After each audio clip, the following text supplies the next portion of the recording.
अग्निचक्र live news में आपका स्वागत है। मैं चेतना विश्वकर्मा। अब समाचार बैतूल से। जाने सच्चाई, खास खबर महिला सिस्टर के साथ अभद्रता फिर भी कोई कार्रवाई नहीं। बैतूल से इमरान खान की रिपोर्ट। दहशत में जीने को मजबूर चारों sister Don Bosco central school Sadar bridge के नीचे, जहां पर छोटे फादर के रूप में पदस्थ सुमित जोकी नशे की हालत में अपने चर्च की 4 सिस्टर को कमरे में बंद करके उनके साथ मारपीट और बदसलूकी कर रहा है। जिला बैतूल डॉन बॉस्को चर्च शैक्षणिक संस्था में कल आपने देखी खबर, जिस पर प्रशासन की ओर से समझाइश देकर चर्च के सहायक फादर सिस्टर सुमित को छोड़ दिया गया, लेकिन नशे में धुत गंज थाने पहुंचकर सिक्योरिटी गार्ड के खिलाफ एक झूठी रिपोर्ट दर्ज कराने पहुंच गया। पुलिस के द्वारा उसकी झूठी शिकायत को दर्ज नहीं किया गया। इस बौखलाहट में छोटे फादर के द्वारा उन महिला सिस्टर को इस कदर डराया कि उन्हें वहां से दूसरे स्थान पर भागकर शरण लेनी पड़ी। 8 तारीख को जब एयरसन एक्सप्रेस की टीम वहां पहुंची, जो घटना स्थल है, और घटना स्थल क्या है? एक चर्च जो धर्म का एक द्वार है। ऐसे धर्म स्थल पर शराब के नशे में धुत अपने आप को सन्यासी कहने वाले फादर सुमित के द्वारा किया गया कृत्य बहुत निंदनीय है, लेकिन इतनी बड़ी घटना होने के बावजूद भी किसी प्रकार की कोई कार्रवाई नहीं की गई है। जब हमारी टीम के माध्यम से चारों महिला सिस्टरों की काउंसलिंग की गई तो बात सामने आ रही है कि पिछले 2 वर्षों से प्रताड़ना के शिकार हो रहे हैं, लेकिन हम शिकायत करें तो किससे करें? आज हम यहाँ हैं, कल हमें यहाँ से कहीं और भेज दिया जाएगा। हम अपने घर भी नहीं लौट सकते। हमें तो घुट घुट के जीने के लिए मजबूर होना पड़ रहा है। ऐसी स्थिति में हमें कौन बचाएगा?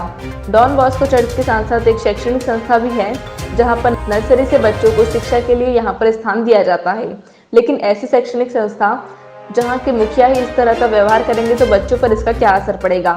डॉन बॉस्को पहुंचकर माहौल समझ के में आया कि अश्लीलता का नंगा नाच फादर के द्वारा पिछले कई समय से किया जा रहा है, लेकिन उन महिला कर्मचारियों पर इतना दबाव और प्रेशर है कि वह अपनी बात खुलकर कह भी नहीं पा रही हैं, क्योंकि उन्हें इस कदर डराया जा रहा है, धमकाया जा रहा है कि वह किसी को भी ऐसा बयान ना दे जिससे संस्थान की छवि धूमिल हो। यहाँ पर देखने के बाद यह बात सामने आई है कि महिला कर्मचारी प्रताड़ित हो रही हैं और अपना शोषण करवा रही हैं। जागो अभिभावकों, अपने बच्चों का जीवन बचाओ। ऐसे लोगों पर क्या भरोसा किया जाए? इस तरह के संस्थानों पर विश्वास करना बेहद मुश्किल है। बच्चों का भविष्य खतरे में नजर आ रहा है। यहाँ पर सिक्योरिटी गार्ड ही फादर सुमित का शिकार हो रहे हैं, क्योंकि उसको किसी का हक से पसंद नहीं। कुर्सियां तोड़ना, चिल्लाना, मारना, पीटना उसकी आदत में बन चुका है। फिर भी उनके संस्थान के द्वारा किसी प्रकार की कार्रवाई नहीं की गई।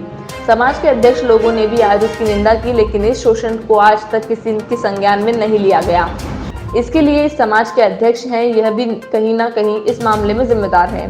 वर्षों से चले आ रहे इस तरह के उपद्रव को उनके संज्ञान में नहीं था, जो इन्होंने उसे अनदेखा करते हुए निरंतर उसकी गलतियों पर पर्दा डालकर महिला कर्मचारियों को प्रताड़ित करते रहे।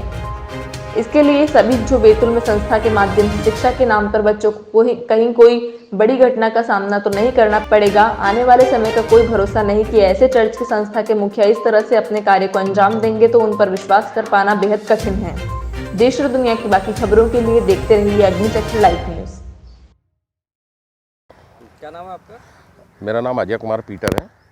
मैं सर्व ईसाई महासभा का प्रदेश अध्यक्ष हूँ मध्य प्रदेश में। निंदनीय है, क्योंकि ये गलत हुआ है, क्योंकि चर्च कैंपस भी है, स्कूल भी है, यहाँ बच्चे भी पढ़ते हैं और सभी जातियों के बच्चे पढ़ते हैं। तो ये कुल मिलाकर ये जो घटना हुई है घोर निंदनीय है, जिसका मैं विरोध करता हूँ, पहली चीज़। दूसरी चीज़, मैं इसमें इनके डॉन बॉस्को बिशप साहब से भी बात करना चाहूँगा आज, और उस पर कड़ी से कड़ी कार्रवाई होना चाहिए। पुलिस प्रशासन से भी मैं बात करूँगा कि इस प्रकार से कोई हरकत आइंदा से न होने पाए। अगर जैसे कोई कार्रवाई नहीं होती है तो उसमें आपका नहीं, हम लोग संगठन की तरफ से विरोध दर्ज कर रहे हैं।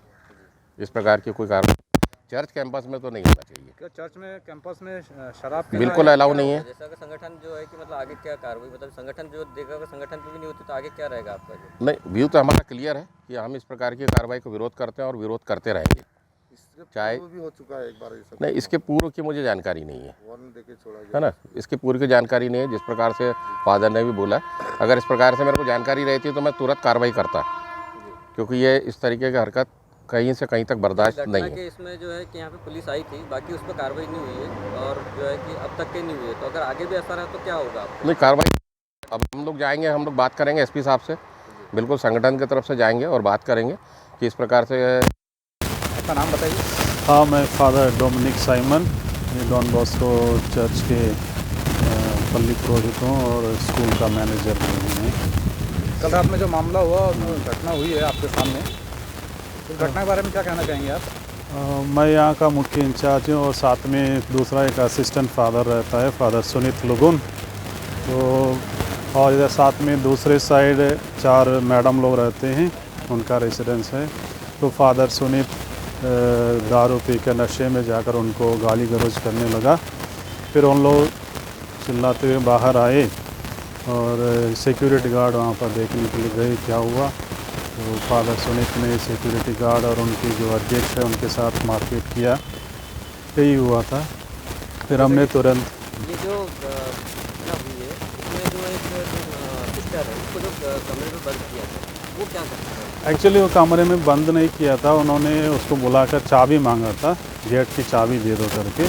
तो वो चाबी देने के लिए वो अंदर गई थी, बाकी कोई काम नहीं हुआ उसके साथ। सिस्टरों द्वारा ही जोर जोर से चिल्लाने की आवाज़ कंपाउंड में घूमी, जो भी सिक्योरिटी गार्ड वहाँ से बाहर जी सिक्योरिटी गार्ड करते हैं इस मामले में प्राप्त करते हैं सरकारी सिस्टरों का चिल्लाना क्यों? वीडियो भी बता रहे हैं, वीडियो में दिखा रहे हैं कि उसको कमरे में बंद है, उसमें जो पुलिस से भाग रहे हैं। नहीं, कमरे में बंद मतलब वो उधर जाके वो होश में नहीं था, इसलिए वो गाली क्या देने आपके लगा। कैंपस में शराब पीना अलाउ है? एक्चुअली शराब पीना यहाँ पर अलाउड नहीं है। यहाँ पे चर्च है, स्कूल भी है, जी तो ऐसे में फादर होके आप कैंपस में कैसे शराब अलाउ कर रहे हैं, जहाँ पे 4 सिस्टर भी रह रही हैं और उनके साथ ऐसे बदसलूकी बदतमीजी हो रही है, कुर्सी भी मारी गई है, कुर्सी भी तोड़ी गई है। तो ये क्या इसके पहले भी ऐसी कोई घटना हुई थी? इसके पहले एक बार ऐसी घटना हुई, उनको वार्न किया गया, उसके बाद से वो काफ़ी दिनों से शराब नहीं पी रहे थे। कल अचानक कुछ दारू पीने से कंट्रोल से बाहर हो गया, इसलिए कल उन्होंने बहुत मीडियाकर्मी को, सिक्योरिटी को जान से मारने की धमकी भी दी है उन्होंने। एक्चुअली वो नशे में थे, इसलिए उसको समझ में नहीं आता वो क्या बोल रहा है। आगे इसके ऊपर क्या कार्रवाई करेगी आप? हमने तुरंत 100 डायल करके पुलिस को